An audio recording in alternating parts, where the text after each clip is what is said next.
आप सबका स्वागत है आपके अपने YouTube channel sure competition success पर। हम पढ़ रहे हैं कक्षा 10th की ज्योग्राफी। तो अभी हमारा चैप्टर नंबर 1 चल रहा है जिसका कि नाम है रिसोर्स एंड डेवलपमेंट। आज की इस क्लास में हम लोग डिस्कस करेंगे मृदा संसाधन के बारे में, यानी कि सोइल को हम लोग डिस्कस करेंगे एक रिसोर्स के टाइप में। सोइल आप लोग समझते हैं, सोइल मृदा यानी कि जिसको हम लोग मिट्टी बोलते हैं, उस चीज के बारे में हम लोग डिटेल से पढ़ने वाले हैं। सोइल के बारे में जानेंगे। उसके बाद मैं आप लोगों को बताऊंगा कि भारत में कितने प्रकार की सोइल पाई जाती है और हर एक मृदा के बारे में डिटेल से पढ़ेंगे, उसकी प्रॉपर्टी को देखते हुए चलेंगे। तो चलिए स्टार्ट करते हैं आज की क्लास।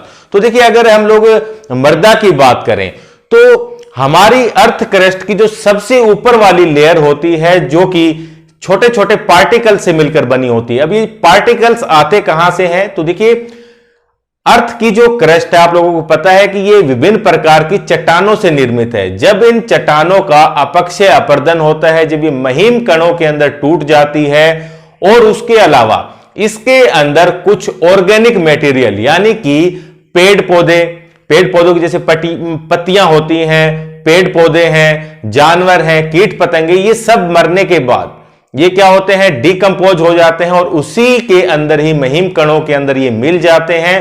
तो एक जो टेक्सचर की फॉर्मेशन होती है उसी को ही क्या कहते हैं? मृदा कहा जाता है, सोइल कहा जाता है उसको। तो देखिए, अगर हम लोग बात करें सोइल की, अगर बात करें तो आप लोग जानते होंगे कि ये एक प्रकार का नेचुरल रिसोर्स है। नेचुरल रिसोर्स है, सब चीजों को हम लोग नोट करते हुए चलेंगे। तो सोइल के बारे में जो पहली बात मैंने आपको बताई है, ये क्या है? ये एक नेचुरल रिसोर्स है। सोइल क्या है? एक नेचुरल रिसोर्स है। और नेचुरल रिसोर्स भी किस टाइप का है? ये रिन्यूएबल रिसोर्स है, ठीक है। नवीकरण हो सकता है, ये नया बनता रहता है। जो हमारी मिट्टी है, सोइल है, ये क्या है? नई बनती रहती है। इसलिए किस प्रकार का ये एक रिसोर्स है? रिन्यूएबल, नया बनता रहता है। तो क्या है? रिन्यूएबल रिसोर्स है। और किस प्रकार का रिसोर्स है? नेचुरल रिसोर्स है, एक प्राकृतिक रिसोर्स का ये एक प्रकार है। अब देखिए, अगर सोइल की बात करें तो इसका इंपॉर्टेंस क्या है, क्यों जरूरी है मिट्टी, इस चीज को हम लोग जानेंगे।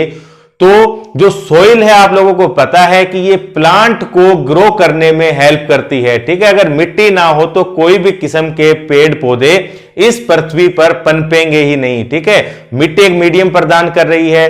अगर मिट्टी ना हो तो ये नहीं है कि पेड़ पौधे जो है चट्टानों पर भी उग सकते हैं, ऐसा नहीं है। तो इसके बारे में क्या है कि एक मीडियम प्रदान करती है किसको? प्लांट को ग्रो होने में, यानी कि प्लांट की ग्रोथ में ये क्या करती है? हेल्प करती है।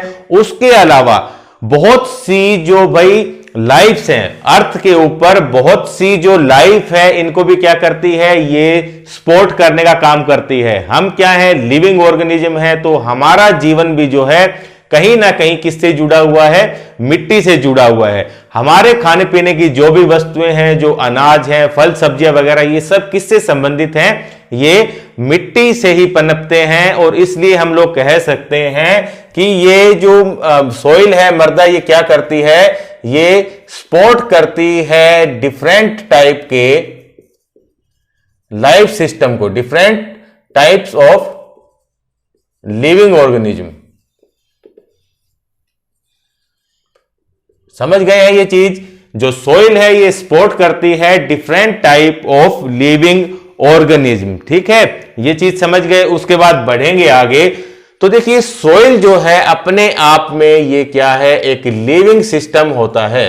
लिविंग सिस्टम है। किस प्रकार से लिविंग सिस्टम है? तो देखिए, जो सोइल है ये किन चीजों से मिलकर बनी हुई है? इसके अंदर देखिए ऑर्गेनिक मटेरियल भी होता है और इनऑर्गेनिक मटेरियल, दोनों प्रकार के मटेरियल इसके अंदर पाए जाते हैं। और बहुत सी जो लाइफ है वो किसके ऊपर डिपेंड है? सोइल के ऊपर है। अभी हमने देखा कि ये क्या करती है? डिफरेंट टाइप के लिविंग ऑर्गेनिज्म की लाइफ को सपोर्ट करने का काम करती है। उसके अलावा मिट्टी में बहुत से लिविंग ऑर्गेनिज्म भी पाए जाते हैं, जैसे कि बैक्टीरिया है, फंगस है, प्रोटोजोआ है। इस प्रकार के बहुत से लिविंग जो ऑर्गेनिज्म है सोइल के अंदर पाए जाते हैं। तो हम लोग कह सकते हैं कि जो सोइल है ये क्या है? एक लिविंग सिस्टम का एग्जाम्पल है। और मिट्टी की 1 सेंटीमीटर नई परत बनने में लाखों वर्ष का समय तक लग सकता है। देखिए जैसे कि ये हमारे अर्थ का क्रस्ट है, इस प्रकार से अर्थ का क्रस्ट है जो कि ठोस चट्टानों से, सॉलिड रॉक से ये बना हुआ है। जब इन चट्टानों का अपक्षय अपर्दन होता है तो उसके बाद क्या होता है कि ये चट्टानें महीन कणों में टूटती है और इस प्रकार से अर्थ का जो क्रस्ट है इसके ऊपर इस प्रकार से एक लेयर की फॉर्मेशन कर लेती है। अब ये जो एक नई लेयर की यहां पर फॉर्मेशन हुई है तो हम लोग क्या कहेंगे कि ये एक मिट्टी की परत ही बनी है ना नई। अगर इसकी मोटाई को हम लोग नापें, अगर ये 1 सेंटीमीटर तक है तो इसको बनने में लाखों समय का वर्ष लगा होगा। 1 सेंटीमीटर तक की लेयर बनने में लाखों वर्ष तक का समय लग सकता है। अब देखेंगे ऐसे कौन कौन से फैक्टर हैं जो कि सॉइल को, जब सॉइल की फॉर्मेशन होती है तो उसको प्रभावित करते हैं। ऐसे फैक्टर को हम लोग डिस्कस करेंगे। तो देखिए कुछ फैक्टर्स क्या क्या हैं। तो फैक्टर्स के अंदर देखिए पहला जो है ये है रिलीफ। रिलीफ क्या होता है, जो हमारा अर्थ का क्रस्ट है यानी कि पृथ्वी की जो ऊपर वाली लेयर है ये बिल्कुल समतल ना होकर क्या है, ये उबड़ खाबड़ होती है। ऊंची नीची जो स्ट्रक्चर होती है अर्थ के क्रस्ट की, इसी को क्या कहा जाता है, रिलीफ कहा जाता है। यह भी प्रभावित करता है कि जो सोइल की फॉर्मेशन हो रही है वो किस प्रकार की है, किस तरह की सोइल होगी ये, ठीक है। अगर रिलीफ यानी कि कहीं गड्ढे वाला क्षेत्र है तो वहां पर क्या है कि मिट्टी का जमाव ज्यादा होगा, मिट्टी की जो लेयर है उसकी मोटाई ज्यादा होगी। कहीं पर रिलीफ कम है, ऊपर की सतह है, यहां पर जो सोइल की लेयर है वो आप लोगों को कम मिलेगी। इसी तरह ही देखिए पेरेंट रॉक यानी किसी को ही क्या कहते हैं, बेड रॉक भी कहा जाता है। पेरेंट रॉक क्या है, अब किस प्रकार की चट्टान की टूट फूट से मिट्टी की फॉर्मेशन हो रही है यह भी क्या करेगा भाई, प्रभावित ही कर रहा है ना कि मिट्टी का टाइप क्या होगा। अगर चट्टाने देखिए, अगर लावा निर्मित चट्टाने हैं, अगर उनकी टूट फूट से सोइल की फॉर्मेशन हो रही है तो ये किस प्रकार की मिट्टी बनेगी, ब्लैक सोइल बनेगी, काली मिट्टी बनेगी जो कि यहां पर दिखाई गई है। उसके अलावा अलग अलग चट्टानों से अलग अलग तरह की जो है सोइल की फॉर्मेशन होती है। उसके अलावा देखेंगे क्लाइमेटिक जो कंडीशन है, जो जलवायु है, इसका भी एक व्यापक प्रभाव पड़ता है सोइल की फॉर्मेशन पर, सोइल के टाइप पर, ठीक है। जलवायु का भी प्रभाव है, अभी हम लोग देखेंगे कि किस प्रकार से जलवायु प्रभावित करती है। उसके अलावा वेजिटेशन है और किस प्रकार के जीव जंतु किसी इलाके में पाए जा रहे हैं, ये भी क्या करेंगे, सोइल फॉर्मेशन को प्रभावित करने का काम करते हैं। वेजिटेशन यानी कि मैंने अभी आपको बताया कि जो मिट्टी है ये ऑर्गेनिक मटेरियल भी इसके अंदर आता है और इनऑर्गेनिक मटेरियल भी। ऑर्गेनिक मटेरियल के अंदर क्या हो गया, जैसे कि पेड़ पौधे हैं, जीव जंतु, कीट पतंगे, ये सब मरते हैं तो क्या है, मिट्टी के अंदर ये मिल जाते हैं।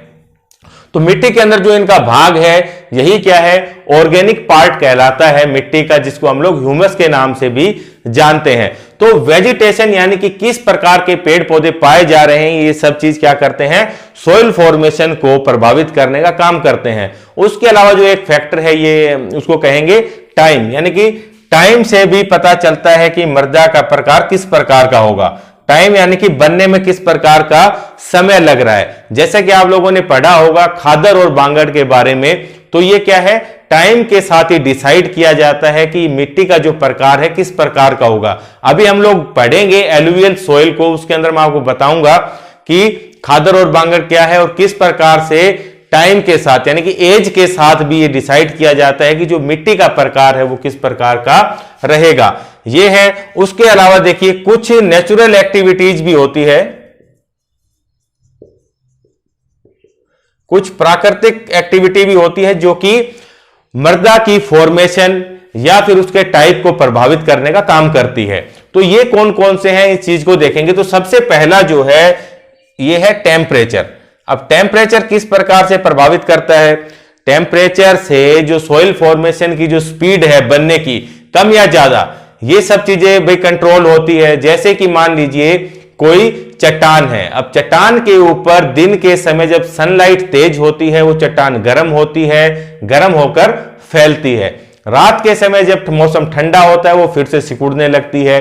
तो इस प्रकार बार बार फैलाव सिकुड़ने से क्या होगा कि चट्टान जो है टूटना प्रारंभ होगी, और टूटने के बाद क्या होगा, महीन कणों के अंदर तब्दील होगी और सोइल की फॉर्मेशन होगी इस प्रकार से। उसके अलावा देखिए वाटर, जो बहता हुआ पानी है या फिर वर्षा का पानी है, वर्षा का जो जल गिर रहा है, यह भी प्रभावित करता है कि सोइल की फॉर्मेशन जो है कितनी स्पीड से हो रही है, किस प्रकार से हो रही है। पानी से बहता हुआ जल है, ये क्या करता है, पहाड़ों को, पर्वतों को या फिर रास्ते में जब कोई चट्टान आ जाती है, इनको काटते हुए ये आगे की तरफ बढ़ता है। जब इन चट्टानों को ये काटता है तो इसका मतलब क्या है, महीन कणों के अंदर वो चट्टान तब्दील हो रही है, और कहीं पर जहां पर जमाव होगा वहां पर मिट्टी की फॉर्मेशन होगी। इसके अलावा कुछ और कारक जैसे कि ग्लेशियर्स हैं, ग्लेशियर्स भी तो क्या करते हैं, ये भी अपक्षय अपर्दन की प्रक्रिया करते हैं, ठीक है, मिट्टी की चट्टानों को काटते हुए आगे की तरफ बढ़ते हैं। यही चीज है सेम जैसे कि मैंने अभी आपको बताया। उसके अलावा देखिए डिकंपोजर, डिकंपोजर क्या होते हैं, मिट्टी के अंदर अनेक प्रकार के ऑर्गेनिज्म पाए जाते हैं जो कि क्या करते हैं, जो भी ऑर्गेनिक मटेरियल है जैसे कि पेड़ पौधे हैं या कोई मरे हुए जानवर कोई मरा हुआ है, इनको क्या करते हैं, डिकंपोज करने का काम करते हैं। जैसे कि आप लोग देखेंगे जब छोटे मोटे कीट पतंगे वगैरह ये मिट्टी के अंदर मर जाते हैं तो कुछ जो बैक्टीरिया है, फंगस है, ये सब क्या करते हैं, उसको डिकंपोज करने का काम करते हैं। तो डिकंपोजर, भाई एक एग्जांपल दे अगर आपको तो देखिए जो अर्थवॉर्म है, जो केंचुआ होता है, ये क्या करता है, डिकंपोजर की भूमिका निभाता है। तो ये क्या करता है, मिट्टी के बनने में ही ये प्रोसेस जो है ये हेल्प करती है। तो ये सारी कुछ ऐसी प्रोसेस थी जो कि हेल्प करती है सॉइल फॉर्मेशन के अंदर। तो देखिए अब जो सॉइल है, जो मिट्टी है, अभी मैंने आपको बताया कि इसके अंदर दोनों प्रकार के कंटेंट होते हैं, जैसे कि ऑर्गेनिक भी है और उसके अलावा इनऑर्गेनिक मटेरियल, दोनों प्रकार के मटेरियल सॉइल के अंदर पाए जाएंगे। ऑर्गेनिक आप लोग समझ गए हैं, पेड़ पौधे, जीव जंतु, कीट पतंगे या कोई भी जो भाई लिविंग ऑर्गेनिज्म है, जब वो मिट्टी के अंदर मिलता है तो ये क्या है, और इसको क्या बोलेंगे, ऑर्गेनिक मटेरियल है। और इनऑर्गेनिक के अंदर ये सब चीजें आ गई हैं, जैसे कि जो रॉक की कंपोजिशन है, जो चट्टान थी वो किस प्रकार के चट्टान जो है किस प्रकार के मटेरियल से बनी हुई थी, तो ये किसके अंदर आ जाएगा, इनऑर्गेनिक मटेरियल के अंदर आ जाएगा। तो देखिए जो सॉइल का टाइप है, मिट्टी का टाइप किस प्रकार का होगा, ये कैसे डिसाइड करेंगे। अब मिट्टी बहुत से प्रकार की हो सकती है, तो ऐसे कुछ कारण भी होंगे जिनको देखकर पता चलता है कि जो सॉइल है उसका क्या टाइप है। तो देखिए सबसे पहले क्या देखा जाता है कि सॉइल की जो फॉर्मेशन है ये किस प्रकार के चट्टान से हो रही है।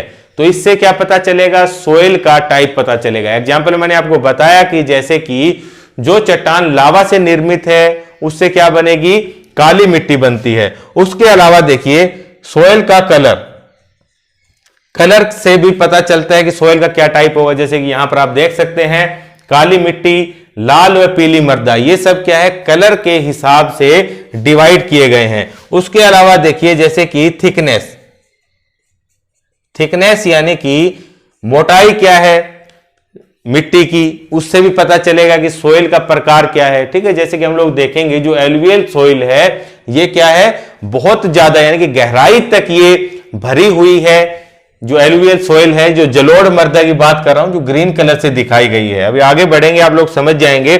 उसके अलावा देखिए ये सब चीजें हो गई है। टेक्सचर क्या है, किस प्रकार के पार्टिकल से मिलकर ये चट्टान बनी हुई है, उससे भी हम लोग सॉइल के टाइप को डिसाइड करेंगे। उसके अलावा एज क्या है, कितने समय के अंदर ये निर्मित हुई है, उससे भी हम लोगों को पता चलेगा कि सॉइल का टाइप क्या होगा। तो देखिए इसके अलावा और भी फैक्टर है, जैसे कि केमिकल और जो फिजिकल प्रॉपर्टी क्या है सॉइल की, उससे भी हम लोग टाइप डिसाइड करेंगे कि मिट्टी का टाइप क्या होगा। तो इन्हीं चीजों के आधार पर कि सॉइल की फॉर्मेशन कैसे हुई, कलर क्या है, थिकनेस, टेक्सचर, उसकी केमिकल कंपोजिशन क्या है, फिजिकल प्रॉपर्टी क्या है, इसी के आधार पर क्या किया गया है कि भारत के अंदर जो पाए जाने वाली मिट्टी है उनको इन टाइप्स के अंदर डिवाइड किया गया है। तो देखेंगे कि कितने प्रकार की मिट्टियां जो है भारत के अंदर पाई जाती है। तो सबसे पहले है पर्वत या फिर वन मृदा, इसको क्या कहा जाता है, फॉरेस्ट सॉइल इसको कहा जाता है। उसके बाद जो दूसरा है जलोढ़ मृदा यानी कि एलुवियल सॉइल। तीसरा जो प्रकार है लाल व पीली मृदा, रेड एंड येलो सॉइल, ठीक है, काली मृदा ब्लैक सॉइल, लेटराइट मिट्टी है यहां पर, शुष्क मृदा यानी कि एरिड जो सॉइल है उसके बारे में। तो अभी एक एक सॉइल को हम लोग लेकर चलेंगे और डिस्कस करेंगे इनके बारे में क्या क्या प्रॉपर्टी है, हर एक चीज यहां पर देखेंगे। तो सबसे पहले जो इंपॉर्टेंट सॉइल है ये है जलोढ़ मृदा। जलोढ़ मृदा यानी कि जिसको कि एलुवियल सॉइल भी कहा जाता है। क्या कहेंगे इसको, एलुवियल सॉइल कहा जाता है, ठीक है, यानी कि जलोढ़ मृदा। इसके बारे में डिस्कस करेंगे। भारत के एक बड़े पोर्शन के अंदर ये जो जलोढ़ मृदा है एलुवियल सॉइल ये पाई जाती है। तो सबसे पहले लोकेशन देखेंगे कि भारत के अंदर ये कहां कहां पर पाई जाती है।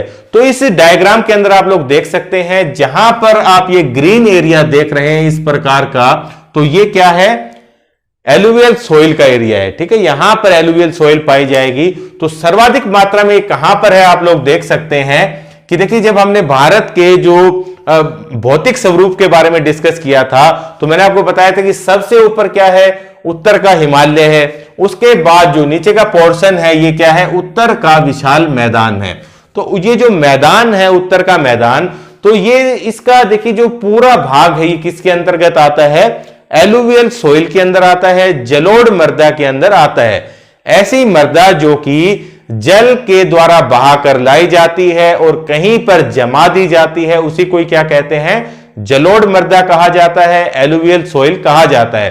तो भारत के अंदर ये कहां पर है, मुख्य रूप से जो उत्तर का मैदान है यहां पर मुख्य रूप से ये विस्तृत है। और आप लोग जानते हैं कि जो उत्तर का मैदान है ये देखिए 3 नदी तंत्र, 3 रिवर सिस्टम है जिनके द्वारा ये डेवलप किया गया है। अब ये कौन कौन से है, तो देखिए यहां पर हम लोग पढ़ चुके हैं कि ये सिंधु नदी तंत्र के द्वारा बना हुआ मैदान है। उसके बाद यहां से गंगा नदी निकलती है, उसकी बहुत सी सहायक नदियां भी हैं। तो ये नदियां मिलकर क्या बनाती है, गंगा नदी तंत्र की फॉर्मेशन करती है। तो इसका मतलब है ये वाला जो पोर्शन है एलुवियल सॉइल का, ये किसके द्वारा बनाया गया है, गंगा रिवर सिस्टम के द्वारा ये निर्मित है। उसके बाद जो ये यहां का पोर्शन है तो ये किसके द्वारा निर्मित है, ये ब्रह्मपुत्र नदी आती है यहां से, तो ब्रह्मपुत्र नदी के द्वारा निर्मित है। तो एक सिंपल सी बात है कि जो एलुवियल सॉइल है ये ज्यादातर जो उत्तर का मैदान है यहां पर पाई जाती है। क्यों पाई जाती है, क्योंकि यहां पर सिंधु नदी तंत्र, गंगा नदी तंत्र और ब्रह्मपुत्र नदियों के द्वारा क्या किया गया है कि जो पर्वतीय क्षेत्र है, जब ये पर्वतीय क्षेत्रों से बहकर आती है तो अपने साथ में देखिए चट्टानों को काटते हुए बहुत सा अवसाद महीम कण ले आती है और यहां पर जमा दिए गए हैं। तो इस प्रकार से ये फॉर्मेशन हुई है इसकी। और ये कहां पर पाए जाते हैं, तो देखेंगे कि एक देखिए बहुत ही नैरो कॉरिडोर से यहां पर तो है, ये एक संकरा कॉरिडोर है, यहां राजस्थान से होते हुए ये जो गुजरात का क्षेत्र है यहां पर भी एलुवियल सॉइल पाई जाती है। उसके अलावा कहां पर मिलेगी, ये जो एरिया आप लोग देख रहे हैं, ये जो पूर्वी तट है ना, यहां पर भी एलुवियल सॉइल पाई जाती है। तो क्यों पाई जाती है, क्योंकि यहां से भी तो कुछ नदियां निकलती हैं, प्रायद्वीपीय भारत की नदियां जो कि बंगाल की खाड़ी में गिरती है। और ये नदियां भी क्या करती है, अपने साथ जो पठारी भाग है इसको, यहां की पठारी भाग की चट्टानों को काटते हुए महीम कणों का यहां पर डिपोजिशन करती है। तो जैसे कि कौन कौन सी नदियां हैं, जैसे कि यहां वाले क्षेत्र में आप लोग देखेंगे कि महानदी आती है। तो महानदी के द्वारा जो डेल्टा बनाया जाता है, तो महानदी के द्वारा यहां पर क्या किया गया है, जो जलोढ़ मृदा का क्षेत्र है, एलुवियल सॉइल का जो एरिया है यहां पर डेवलप किया गया है। उसके अलावा देखिए अन्य नदियां, जैसे कि यहां से गोदावरी नदी आती है, आप लोगों को पता है गोदावरी नदी का डेल्टा है, तो यहां पर भी एलुवियल सॉइल है ये सारी, ठीक है, डेल्टा की वजह से। कृष्णा नदी का डेल्टा बनता है यहां पर, महानदी, गोदावरी, कृष्णा और यहां पर कावेरी नदी। तो इन नदियों ने क्या किया है कि यहां पर भी जो एलुवियल सॉइल है इसका डिपोजिशन किया है। तो इन भाग के अंदर क्या पाया जाएगा, एलुवियल सॉइल, जलोढ़ मृदा यहां पर पाई जाएगी। अब देखेंगे कि क्या क्या प्रॉपर्टी है एलुवियल सॉइल की।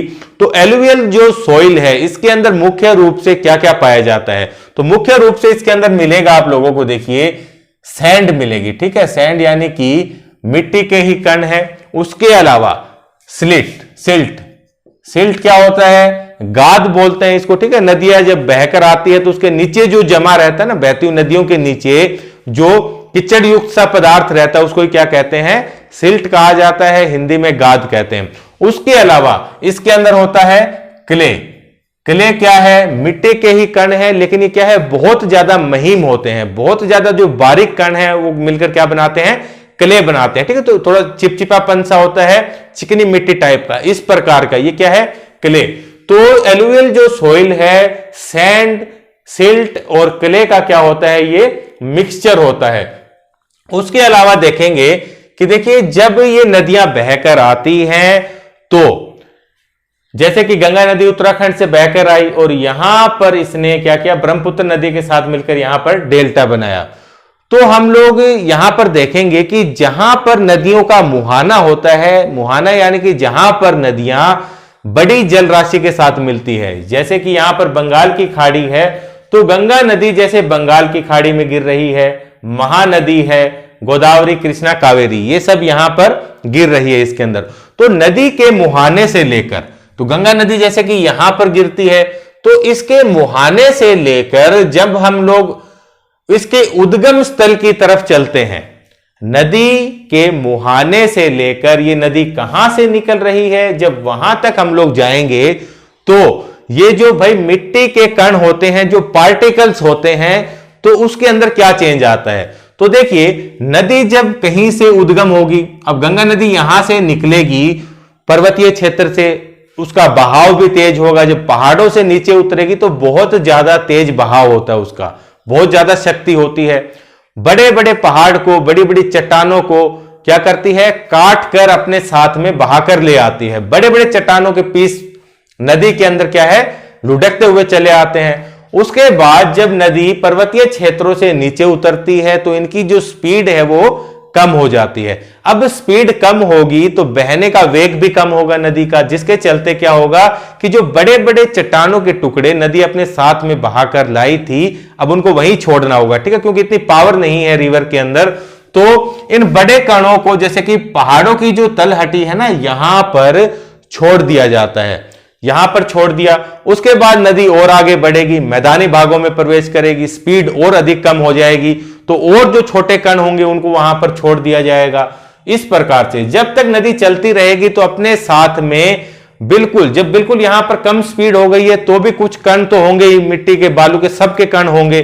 तो ये क्या है कि इनको बहाकर लाएगी और जहां पर ये डेल्टा की फॉर्मेशन हो रही है इस प्रकार से, तो यहां पर डिपॉजिट कर दिया जाता है। तो कहने का मतलब यही है कि यही चीज बता रहा हूं कि नदी के मुहाने पर बारीक कण मिलेंगे और आगे की तरफ जाएंगे उद्गम स्थल की तरफ, यहां पर और मोटे कण, कुछ और मोटे कण, यहां पर बहुत ज्यादा मोटे कण मिलेंगे। तो पर्वतीय क्षेत्रों से जब ये उतरती है तो कुछ मोटे कण जो है पर्वतीय क्षेत्रों की तलहटी के आसपास नदियों के द्वारा जमा दिए जाते हैं, जिनको अलग अलग नाम से जाना जाता है। जैसे कि देखिए द्वार, जो भूटान के आसपास का एरिया है, यहां पर जो भाई मोटे जो कण है जो नदियों के द्वारा जमा दिए गए हैं, जो मैदान बना है उसी को क्या कहते हैं, द्वार कहा जाता है। इसी प्रकार से चौ भी कहा जाता है, और कहीं कहीं पर क्या कहा जाता है, जैसे कि तराई क्षेत्र भी कहा जाता है। तो तराई, बस इनका यही है बताने का मकसद कि इन क्षेत्रों में क्या मिलेगा कि जो भाई सोइल के जो पार्टिकल हैं, जो कि नदियों के द्वारा जो बहा कर लाया गया अवसाद है, उसका जो साइज होगा, पार्टिकल्स का जो साइज होगा वो क्या होगा, बड़ा होगा, इस प्रकार से। उसके अलावा देखिए साइज के आधार पर भी भाई मिट्टी को, अभी किया था ना कि पार्टिकल्स का साइज क्या है उसके आधार पर भी डिवाइड किया जाता है कि सोइल का टाइप क्या है। उसके अलावा जो एज का फैक्टर है यहां पर जो लिखा गया है, यह भी डिसाइड करता है कि मिट्टी किस प्रकार की होगी। तो यहां पर इसी चीज को ही समझेंगे। तो देखिए अगर बात करें एज के आधार पर, जो एलुवियल सोइल है इसको दो प्रकार के अंदर डिवाइड किया गया है। उम्र के आधार पर, भाई कितने टाइम पहले एलुवियल सोइल की फॉर्मेशन हुई थी, डिपोजिशन हुआ था, कहीं पर जमाव हुआ था, तो उसके आधार पर दो प्रकार की एलुवियल सोइल है। तो देखिए कौन कौन सी है। पहली है आपकी बांगर, पहली बांगर, और दूसरी है खादर। पहली बांगर, दूसरी खादर। पहले भी हम लोग पढ़ चुके हैं, फिर से देखेंगे कि ये बांगर और खादर क्या है। तो मान लीजिए जैसे कि ये एक नदी है, ठीक है, नदी इस प्रकार से बहती है अपनी एक जगह पर, यहां पर नदी इस प्रकार से बह रही है। अब नदी आज से नहीं बह रही है, बहुत समय से बह रही है, ठीक है, लाखों समय वर्ष पूर्व से नदियां बह रही है। तो जरूरी नहीं है कि ये नदियां जो है हमेशा अपने इसी पाथ के अंदर बह रही है। तो पहले क्या रहा होगा कि ये जो नदियां थी ये और ऊंचे भूभाग में बहती थी, यानी कि ये जो एरिया है ये और भी ज्यादा बड़ा हुआ करता था। अब समय के साथ क्या ये सिकुड़ गया है, या दूसरा आप कहें कि भाई कभी नदियों के अंदर क्या है, बहुत ज्यादा भयंकर बाढ़ आती है नदियों के अंदर। अब जब बाढ़ आती है तो ये जो वाटर का लेवल यहां पर दिखाया गया है इस एरिया में, अब ये यहां ना रहकर क्या होगा, दूर तक ये पानी फैल जाता है इस प्रकार, ठीक है। ये भूमि है यहां आसपास की नदी के, तो पानी जो है, अब बाढ़ आ गई है तो पानी यहां पर दूर दूर तक फैल गया है। जब बाढ़ का पानी उतरता है, जब नॉर्मल लेवल पर आ गया है, तो इसका मतलब क्या है कि नॉर्मल पानी हो गया है, फिर से अपने इसी जगह पर बह गया है। क्योंकि थोड़ी देर पहले क्या है कि पानी यहां पर बह रहा था कुछ समय पहले, तो जब पानी यहां पर बह रहा था नदी का, तो उसके अंदर क्या था भाई, ये कण तो होंगे ना, पार्टिकल्स होंगे, सॉइल के पार्टिकल्स। तो यहां पर ये जो मिट्टी के कण हैं इनको क्या किया गया, डिपॉजिट कर दिया गया। जो आसपास की भूमि थी इस प्रकार से यहां पर ये डिपॉजिट कर दिया गया दोनों तरफ। उसके बाद फिर से बाढ़ आएगी। इस बार हो सकता है कि बाढ़ जो है इतनी प्रचंड नहीं थी कि यहां तक पहुंच गई, बाढ़ का जो पानी है वो कम लेवल पर ही रहा, ठीक है। जो आज भाई जो प्राचीन काल में देखेंगे कि पुराने समय में जो गंगा नदी में बाढ़ आती होगी वो कहीं ज्यादा आती होगी। अब क्या है कि जो बाढ़ का लेवल है वो कम ही रहता है, तो इस प्रकार से जो बाढ़ आ रही है बस उसका पानी अभी तक यहीं पर पहुंच पाता है, इतने एरिया के अंदर ही पहुंच पाता है और ऊपर नहीं गया। यहां पर जो मिट्टी का जमाव है ये क्या है, पुराने समय में जो बाढ़ आती थी उसके द्वारा किया गया है। तो यहां की जो मिट्टी है ये कैसी मिट्टी है, ये पुरानी मिट्टी है ना, इसको क्या कहेंगे, ये जो मिट्टी है पुरानी, यही क्या है, इसी को ही बांगर कहा जाता है। पुरानी मिट्टी का जो जमाव है नदियों के द्वारा ये क्या है, बांगर है। इसी को ही क्या कहते हैं, ओल्ड एलुवियल सॉइल इसको कहा जाता है। समझ गए हैं। अब जहां पर बाढ़ का पानी आता है अब भी वहां पर क्या है कि हर साल जो मिट्टी है वो रिन्यू होती रहती है, नई लेयर बिछती रहती है इस प्रकार से। तो जहां पर नया जो पानी आता है यहां पर जो लेयर बनी है इसी को क्या कहते हैं, ये जो लेयर देख रहे हैं ये खादर कहलाती है। तो खादर क्या है, इसको क्या कहेंगे, न्यू। ये क्या है, न्यू एलुवियल सॉइल है। तो आप लोग समझ गए हैं। ओल्ड एलुवियल सॉइल क्या है, बांगर है, पुराना मिट्टी का डिपोजिशन है। न्यू एलुवियल सॉइल क्या है, खादर कहते हैं इसको। यहां पर क्या है, मिट्टी रिन्यू होती है, हर साल जब बाढ़ आती है नई लेयर का निर्माण हो जाता है। तो बांगर जो है ये मैंने बनाया है, ये क्या है, बांगर है आपका। तो बांगर के अंदर क्या पाए जाते हैं, यहां पर बहुत ज्यादा इसके अंदर जब आप खुदाई करेंगे तो कंकर नोडुल्स पाए जाते हैं। कंकर नोडुल्स यानी कि वही कंकड़ पत्थर पाए जाते हैं, कंकड़ की ग्रंथियां इसके अंदर मिलती है बांगर के अंदर। और खादर के अंदर क्या है कि ये हर साल जैसे कि पानी आता है तो यहां पर इतने कंकड़ नहीं पाए जाते। तो हम लोग कह सकते हैं, अगर आपसे पूछे कि किस क्षेत्र में खेती करना, कल्टीवेशन करना ज्यादा आसान रहेगा, तो यहां पर तो कंकड़ पत्थर ज्यादा है, तो यहां पर खेती जो है मुश्किल रहेगी। तो इसका मतलब है कि जो खादर का वाला एरिया है ये क्या है, मोर फर्टाइल देन बांगर। समझ गए हैं क्यों है ये सब, बस यही चीज थी। खादर और बांगर ये एज के आधार पर बताया गया है कि जो एलुवियल सॉइल है ये दो प्रकार की हो सकती है। उसके बाद देखिए, अगर ओवरऑल देखें तो ये जो एलुवियल सॉइल है, अगर ओवरऑल देखें, जो पूरी एलुवियल सॉइल है इज वेरी फर्टाइल, ये क्या है, पूरी बहुत ज्यादा फर्टाइल होती है, यहां पर कृषि जो है अच्छी तरह से की जा सकती है।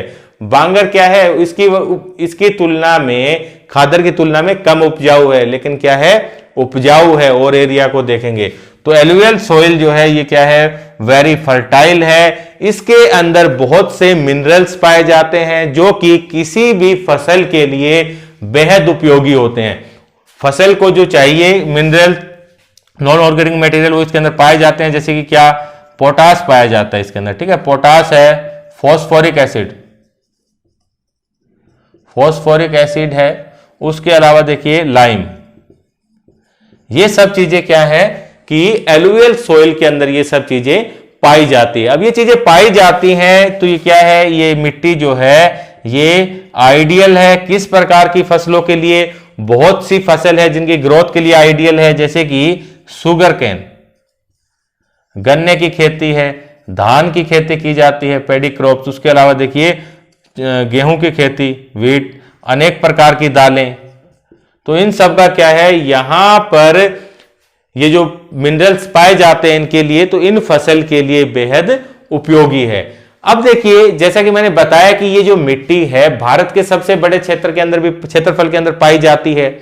उसके अलावा ये बहुत ज्यादा फर्टाइल है। अब फर्टाइल रहेगी तो इसका मतलब क्या है कि सबसे ज्यादा जो कृषि होगी वो किस क्षेत्र में होगी, इसी क्षेत्र में ही की जाती है, एलुवियल सॉइल के ऊपर ही की जाती है। अब ज्यादा कृषि होगी, रोजगार की संभावनाएं बढ़ेगी, तो जनसंख्या जो घनत्व है वो भी कहां पर ज्यादा है, इसी एरिया के अंदर जो पॉपुलेशन डेंसिटी है वो सबसे ज्यादा यहां पर पाई जाती है। तो भाई ज्यादा खेती, यानी कि अगर खेती ज्यादा हो रही है तो क्या है कि जो जनसंख्या घनत्व है ये भी क्या होगा, ज्यादा होगा। इस प्रकार से एलुवियल सॉइल के अंदर ही कुछ एरिया ऐसे हैं, जैसे कि भाई गुजरात है, कुछ राजस्थान का क्षेत्र है। तो यहां पर क्या है कि जिन क्षेत्रों के अंदर पानी की कमी है, इन क्षेत्रों के अंदर पानी की कमी है, तो वैसे तो है ये कौन सी मिट्टी है, यहां पर एलुवियल सॉइल है, लेकिन पानी की कमी के चलते जो ये एलुवियल सॉइल है ये किसके अंदर तब्दील हो गई है, एल्कलाइन सॉइल के अंदर तब्दील हो गई है। एल्कलाइन सॉइल यानी कि जब पानी की कमी हो तो मिट्टी कैसी हो जाती है, एल्कलाइन हो जाती है। यानी कि इसका जो पीएच है, पीएच कितना है, 8.5 तक इसका पीएच पहुंच जाता है। अब एल्कलाइन क्यों हो जाती है कि देखिए जब पानी नहीं होता है तो कुछ ऐसे घुलनशील तत्व होते हैं जिनकी मात्रा इसके अंदर बढ़ जाती है। अगर पानी होता रहता है तो वो क्या है कि जो, जैसे कि सोडियम कार्बोनेट है, सोडियम बाइकार्बोनेट है, तो ये क्या है, घुलता रहता है उसके अंदर। लेकिन अगर पानी ही नहीं है तो इनका डिपोजिशन हो जाता है, किसका, जैसे कि सोडियम कार्बोनेट है, ठीक है, सोडियम कार्बोनेट या फिर सोडियम बाइकार्बोनेट, इनका डिपोजिशन हो जाता है, जिसकी वजह से जो सॉइल है ये कैसी हो जाती है, एल्कलाइन हो जाती है, यानी कि पीएच जो है उसका बढ़ जाता है। अब इसका ट्रीटमेंट किया जा सकता है, अगर यहां पर उचित मात्रा में सिंचाई की जाए तो क्या होगा कि जो एल्कलाइन सॉइल है इसको कृषि के लिए इस्तेमाल किया जाता है। तो ये एल्कलाइन सॉइल थी। बढ़ते हैं आगे, देखते हैं जो दूसरी मृदा का प्रकार है वो कौन सा है।